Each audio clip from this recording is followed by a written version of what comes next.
कायदे आजम ने अंग्रेजी जबान में पूछा कि आप कौन हैं, तो आगे से कायदे आजम को अंग्रेजी में ही जवाब मिला, मैं तुम्हारा नबी हूँ। फिर आगे क्या माजरा पेश आया, पूरा वाकया क्या है, इसकी हकीकत क्या है और इसकी तस्दीक कौन करता है, इसके अलावा भी इस वीडियो में हैरान कुन हकाइक शेयर किए जाएंगे।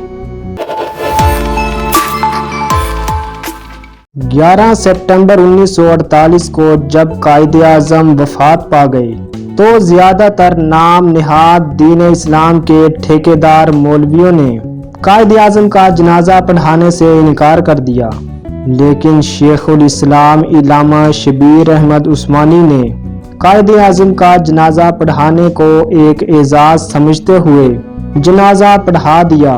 तो बाद में एक सहाफ़ी ने पूछा कि आपने कायदे आजम का जनाजा क्यों पढ़ाया, तो उन्होंने बरमला जवाब दिया कि कायदे आजम की वफ़ात के बाद मुझे आप सल्लल्लाहु अलैहि वसल्लम की ज़ियारत नसीब हुई।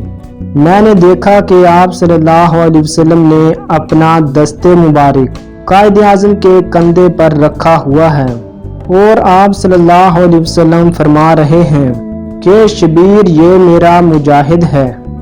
1934 में कायदे आजम लंदन में थे, तो जब वो वापस मुंबई आए तो उनके सबसे करीबी दोस्त इल्लामा शबीर अहमद उस्मानी ने उनसे पूछा कि हम सब आपको वापस बुलाने की कोशिश कर रहे थे, लेकिन फिर भी आप नहीं माने।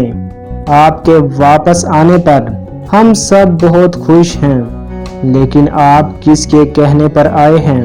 तो कायदे आजम ने कहा कि असल माजरा मैं आपको बता देता हूँ, लेकिन इस शर्त पर कि मेरी ज़िंदगी में ये बात किसी को नहीं बताई जाएगी।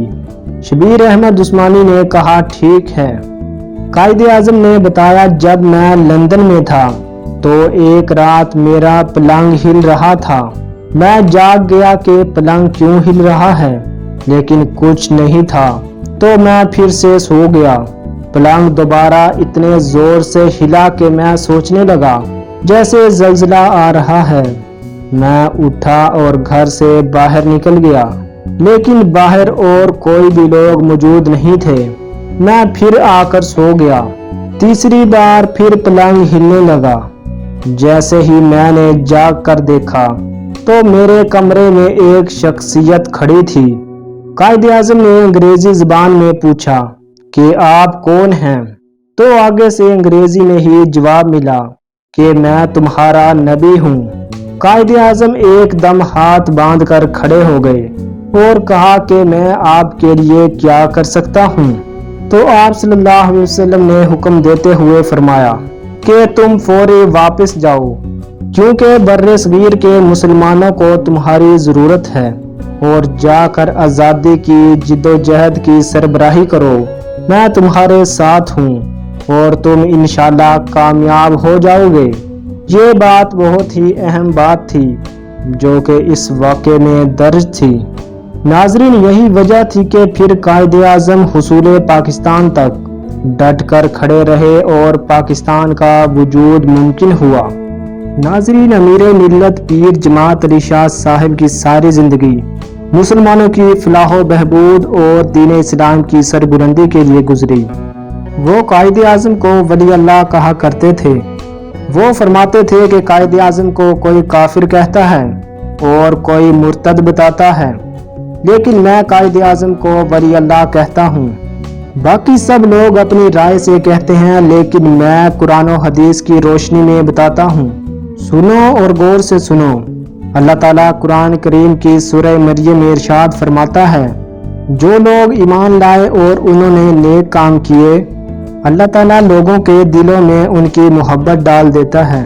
तुम बतलाओ, कोई माई का लाल मुसलमान ऐसा है जिसके साथ हिंदुस्तान के 10 करोड़ मुसलमान कायदे आजम जैसी वालिहाना मोहब्बत करते हों? उन्होंने कहा कि मेरे मुखालिफ बेशक कायदे आजम को काफिर कहते हों, लेकिन मैं कायदे आजम को वली अल्लाह कहता हूँ। नाजरीन, कायदे आजम वो शख्सियत थे जिनकी पूरी जिंदगी को देखा जाए तो कोई एक भी अमल ऐसा नजर नहीं आएगा जिसके जरिए उनके किरदार पर शक किया जा सके। ہماری دعا ہے کہ اللہ تعالیٰ قائد اعظم کے درجات بلند فرمائے۔ اور اگر آپ بھی قائد اعظم پر فخر محسوس کرتے ہیں تو کمنٹ سیکشن میں قائد اعظم زندہ باد لازمی لکھیں۔ ویڈیو اچھی لگی ہے تو ویڈیو کو لائک کر دیں اور چینل کو سبسکرائب کر دیں۔